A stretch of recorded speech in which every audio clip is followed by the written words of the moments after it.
செய்திகள். பல்கலைக்கழகங்களுக்கு தெரிவான மாணவர்களுக்கான முக்கிய அறிவிப்பு. காணி வாங்க காத்திருப்போருக்கு மகிழ்ச்சியான தகவல். ஆளுநர்களின் சட்டவிரோத நியமனங்களை ரத்து செய்ய நடவடிக்கை எடுக்குமாறு கஃபே வலியுறுத்தல். வெதுப்பக உணவுப் பொருட்களின் விலை குறைப்பு. வருமான வரி செலுத்தக் கோரி குறுந்தகவல். மழையுடனான காலநிலை, டெங்கு நோய் அதிகரிக்கும் வாய்ப்பு. ஏதிலிகளாக மூவர் தமிழகத்தில் தஞ்சம். டக்ளஸுக்கு இந்தியா அழைப்பு. பிரித்தானிய தேர்தலில் ஈழத்தமிழ் பெண் சாதனை. பல்கலைக்கழக அனுமதிக்காக இணையவழி விண்ணப்பங்களை சமர்ப்பிப்பதற்கான கால அவகாசம் இன்று நள்ளிரவுடன் நிறைவடைய உள்ளது. இதுவரையில் 85,000க்கும் அதிகமான விண்ணப்பங்கள் இணையதளம் ஊடாக சமர்ப்பிக்கப்பட்டுள்ளதாக பல்கலைக்கழக மானியங்கள் ஆணைக்குழு தெரிவித்துள்ளது. எவ்வாறாயினும் விண்ணப்பங்களை அனுப்புவதற்கான கால அவகாசம் நீடிக்கப்பட மாட்டாது எனவும் அந்த ஆணைக்குழு தெரிவித்துள்ளது. சமர்ப்பிக்கப்பட்ட விண்ணப்பத்தில் பல்கலைக்கழகத்தின் முன்னுரிமையை மாற்றுவதற்கு மாத்திரம் இன்று முதல் எதிர்வரும் 19ஆம் தேதி வரை அவகாசம் வழங்கப்பட உள்ளதாக தெரிவிக்கப்பட்டுள்ளது. மேல் மாகாணத்தில் சராசரி காணி விலையில் குறிப்பிடத்தக்க வீழ்ச்சி பதிவாகியுள்ளதாக சர்வதேச ஆராய்ச்சி மற்றும் ஆலோசனை நிறுவனமான ஆராய்ச்சி நுண்ணறிவு பிரிவு தெரிவித்துள்ளது. இது சந்தை அவதானிப்புகளுக்கு அமைய கடந்த 20 ஆண்டுகளில் ஏற்பட்ட முதலாவது சரிவாகும் என குறிப்பிடப்பட்டுள்ளது. விசேடமாக கொழும்பு போன்ற நகரங்களில் நில பற்றாக்குறை காரணமாக காணிகளின் பெறுமதிகள் அதிகரித்து வந்தன. இலங்கையின் உள்நாட்டு மோதலின் போதும் கொழும்பில் காணி விலை தொடர்ந்தும் உயர்ந்த நிலையில் இருந்து வந்தது.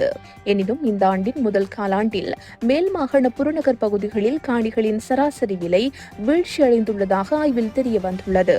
பொருளாதார நெருக்கடிகள் மற்றும் சர்வதேச நாணய நிதியத்தினால் பரிந்துரைக்கப்பட்ட மறுசீரமைப்புகளினால் தூண்டப்பட்ட பலதரப்பட்ட காரணிகள் இந்த சரிவுக்கு பெரும்பாலும் காரணமாக இருக்கலாம் என தொழில்துறை வல்லுநர்கள் குறிப்பிடுகின்றனர். மாகாண ஆளுநர்களினால் மேற்கொள்ளப்படுகின்ற சட்டவிரோத நியமனங்களை உடனடியாக ரத்து செய்ய நடவடிக்கை எடுக்குமாறு கஃபே அமைப்பு தேர்தல் ஆணைக்குழுவிடம் வலியுறுத்தியுள்ளது. இது தொடர்பில் கஃபே தேர்தல் கண்காணிப்பு அமைப்பின் நிறைவேற்று பணிப்பாளர் மனாஸ் மக்கியின் விசேட கடிதம் ஒன்றை தேர்தல்கள் ஆணைக்குழுவுக்கு அனுப்பியுள்ளார். இது தொடர்பில் அவர் மேலும் கருத்து தெரிவிக்கையில், கிழக்கு, மத்திய மற்றும் தென் மாகாணங்களில் ஆளுநர்கள் மூலமாக உள்ளூராட்சி மன்றங்களின் முன்னாள் மேயர்கள் மற்றும் தவிசாளர்களுக்கு ஜனாதிபதி செயலகத்தின் ஊடாக இணைப்பாளர் பதவியை வழங்க நடவடிக்கை எடுக்கப்பட்டுள்ளது. அதன் ஊடாக உள்ளூராட்சி மன்றங்களுக்கு சொந்தமான வாகனங்களை பாவிப்பதற்குரிய அனுமதி வழங்கப்பட்டிருப்பதன் ஊடாக தேர்தல் சட்டத்தின் பிரகாரம் அரசு சொத்து துஷ்பிரயோகம் செய்யப்படுகிறது. உள்ளூராட்சி மன்ற தேர்தல் வேட்புமனு தாக்கல் செய்து தேர்தல் தினம் குறிப்பிடப்படாமல் கால வரையறையின்றி ஒத்திவைக்கப்பட்டிருக்கும் சந்தர்ப்பத்தில் இவ்வாறான நியமனங்கள் வழங்கப்படுவது சட்டவிரோதமாகும். அதேபோன்று இந்த நியமனத்தின் ஊடாக அரசு சொத்துக்கள் பாவிக்கப்படுவது தேர்தல் சட்ட விதிமுறைகளை மீறுகின்ற செயற்பாடாகும் என்பதையும் தேர்தல் ஆணைக்குழுவுக்கு தெளிவுபடுத்தியுள்ளோம். இதே நேரம் உள்ளூராட்சி மன்றங்களுக்கு சொந்தமான வாகனங்கள் உள்ளூராட்சி மன்றங்களின் செயலாளர் வசமே காணப்படுவதால் இவ்வாறு அரசு சொத்து துஷ்பிரயோகங்களுக்கு துணை போகக்கூடிய அரசு உத்தியோகத்தர்களுக்கு எதிராகவும் நடவடிக்கை எடுக்கப்பட வேண்டும் என கஃபே அமைப்பின் நிறைவேற்று பணிப்பாளர் மனாஸ் மக்கியின் தெரிவித்தார். பான் மற்றும் வெதுப்பக உற்பத்தி உணவுப் பொருட்களின் விலையை குறைக்க முடியாது என வெதுப்பக உரிமையாளர்கள் சங்க தலைவர் NK ஜெயவர்தன தெரிவித்தார். மூலப்பொருட்களின் விலை அதிகமாக இருப்பதே இதற்கு காரணம் என அவர் குறிப்பிட்டுள்ளார். நேற்றைய நாள் இடம்பெற்ற செய்தியாளர் சந்திப்பில் கலந்து கொண்ட அவர், எரிவாயு விலையை குறைப்பதனால் மட்டுமே வெதுப்பக உற்பத்தி பொருட்களின் விலையை குறைக்க முடியும் என குறிப்பிட்டுள்ளார். மாதாந்தம் 1 லட்சம் ரூபாவுக்கும் குறைந்த வருமானம் பெறுகின்றவரும் வருமான வரி செலுத்த தேவையில்லை என நிதி ராஜாங்க அமைச்சர் ரஞ்சித் சியமலா பிட்டிய விளக்கம் அளித்துள்ளார். வருமான வரி அடையாள குறியீட்டு எண்ணான டின் இலக்கத்தை குறிப்பிட்டு வருமான வரியை செலுத்துமாறு பலருக்கு மின்னஞ்சல் மற்றும் குறுந்தகவல்கள் இறைவரி திணைக்களத்தினால் அனுப்பி வைக்கப்பட்டுள்ளன. இது தொடர்பாக விளக்கம் அளித்துள்ள ராஜாங்க அமைச்சர், மாதாந்தம் 1 லட்சம் ரூபாவுக்கும் அதிகமாக வருமானத்தை ஈட்டாதவர்கள் இந்த தகவல் குறித்து அவதானம் செலுத்த தேவையில்லை என்று தெரிவித்துள்ளார். அதே நேரம் மாதாந்தம் 1 லட்சம் ரூபாவுக்கும் அதிகமான வருமானம் பெறுகின்றவர்கள் தங்களது வருமான வரியை உரிய கணக்கிற்கு செலுத்த வேண்டும் என்றும் குறிப்பிட்டுள்ளார். கடந்த வருடத்துடன் ஒப்பிடும்போது இந்த வருடம் டெங்கு நோயாளர்களின் எண்ணிக்கை குறைந்துள்ளதாக தேசிய டெங்கு ஒழிப்பு பிரிவு தெரிவித்துள்ளது. அந்த பிரிவின் தரவுகளுக்கு அமைய கடந்த வருடம் முதல் 6 மாதங்களில் 47,732 டெங்கு நோயாளர்கள் பதிவாகியுள்ளனர்.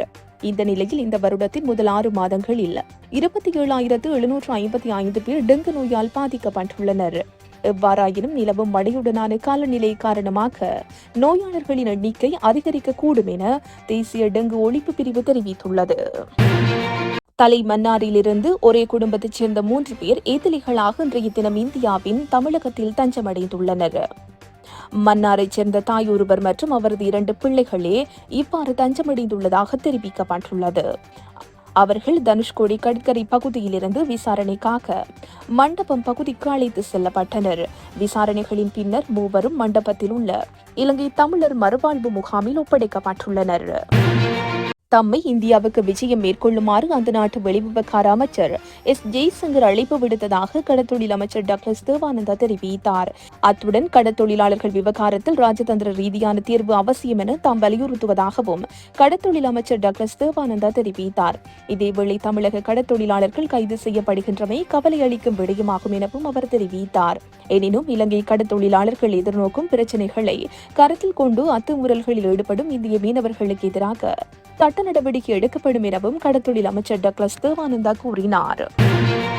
பிரித்தானியாவில் நடைபெற்ற பொதுத் தேர்தலில் தொழிற்கட்சியின் சார்பில் போட்டியிட்ட உமா குமரன் ஸ்டார்ஃபோர்ட் மற்றும் பவ் தொகுதிகளில் வெற்றி பெற்று நாடாளுமன்ற உறுப்பினராக தெரிவு செய்யப்பட்டுள்ளார்.